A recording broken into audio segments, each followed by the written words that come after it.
Boa noite, são meia-noite e 15, sim, meia-noite e 16. E eu tava matutando. Matutando sobre livros. Tenho feito isso, ficado até tarde pensando nisso. É um tema que tem me feito pensar.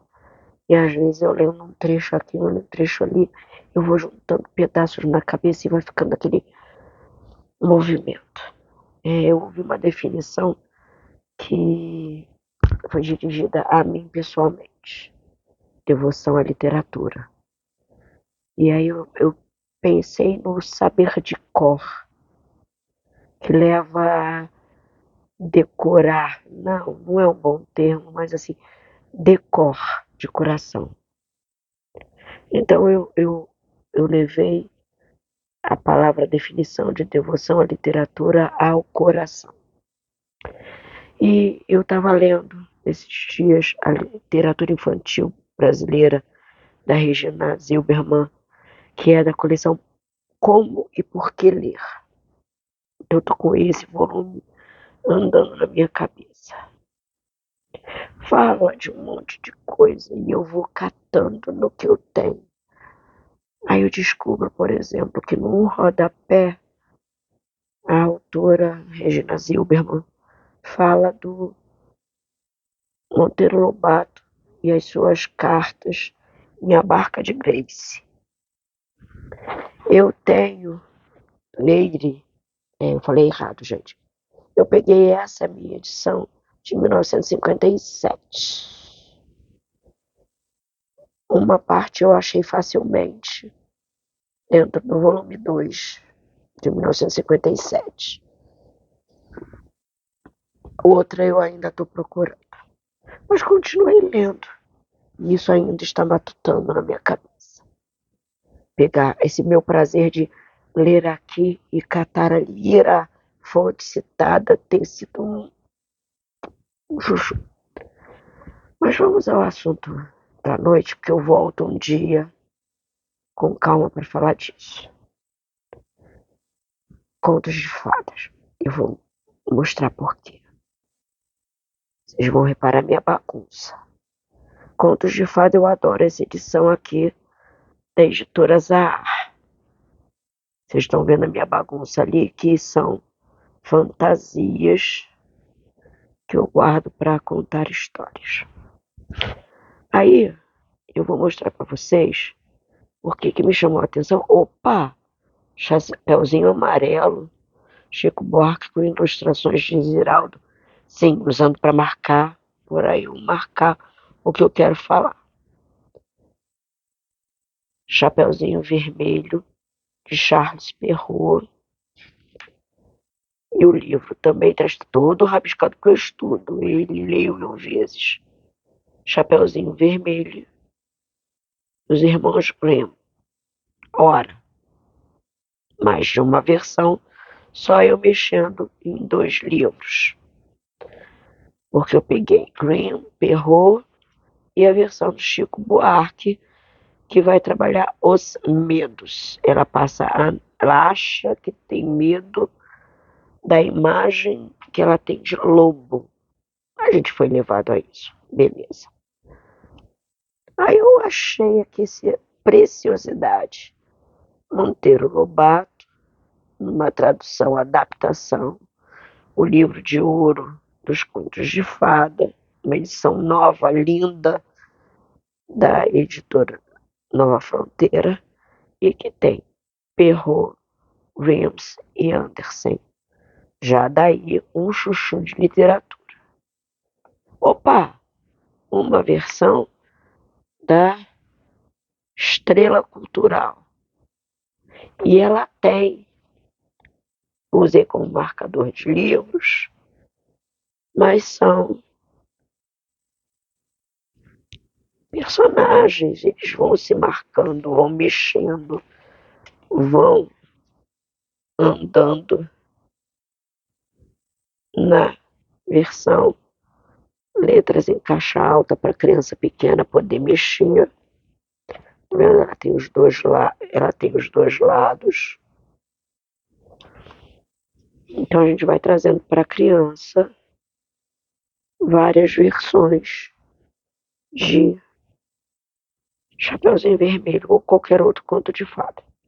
Eu tô aqui em Perrault. A Capinha Vermelha.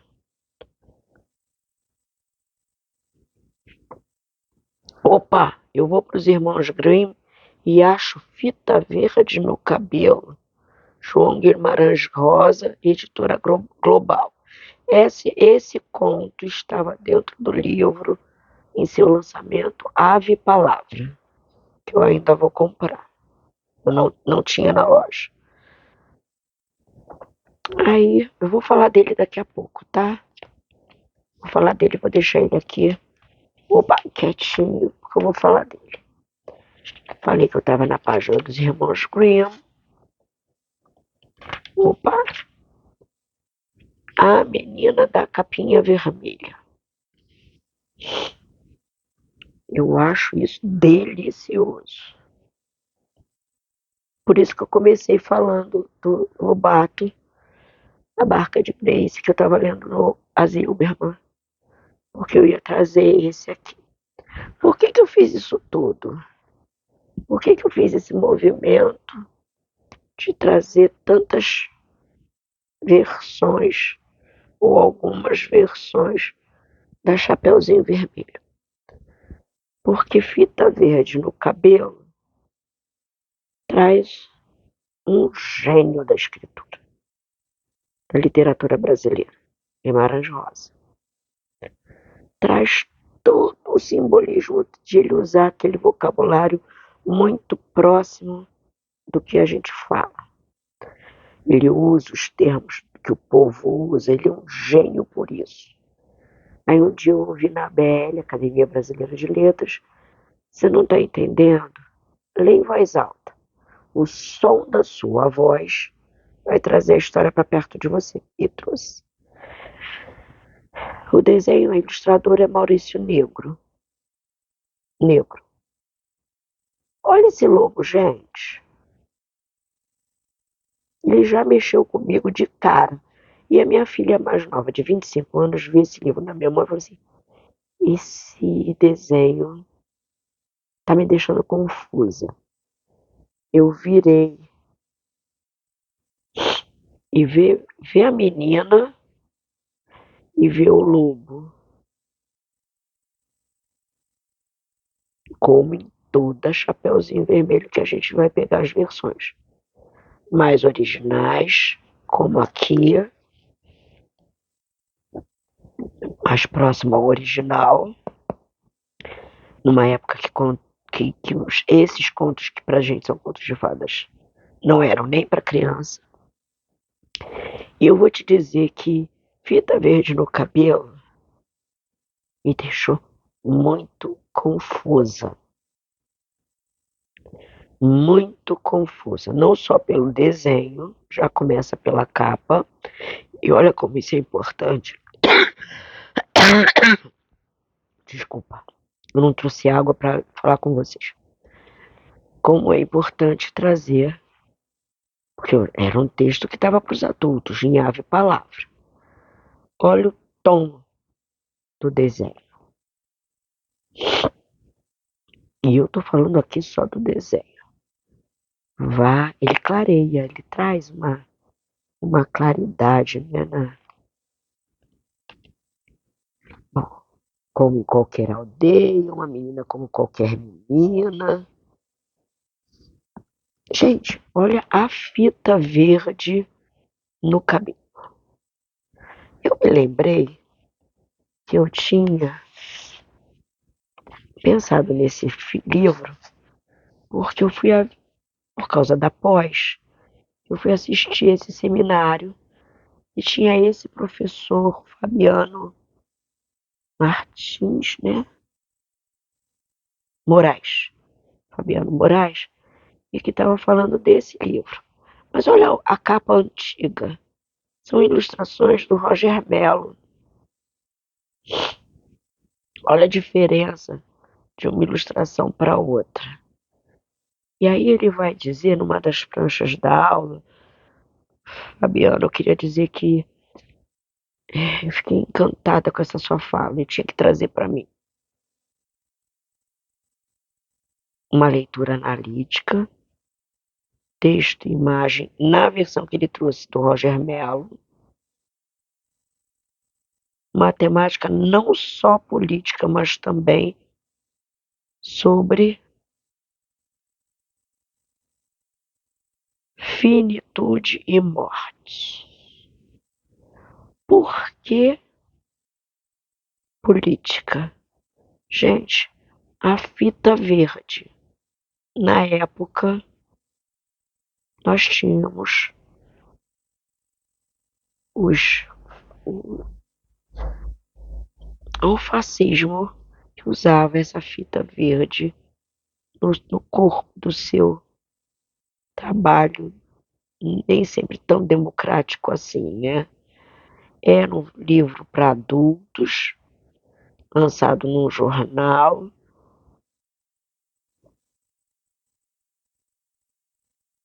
Tá vendo aqui, ó? Uma versão a partir de Perrault,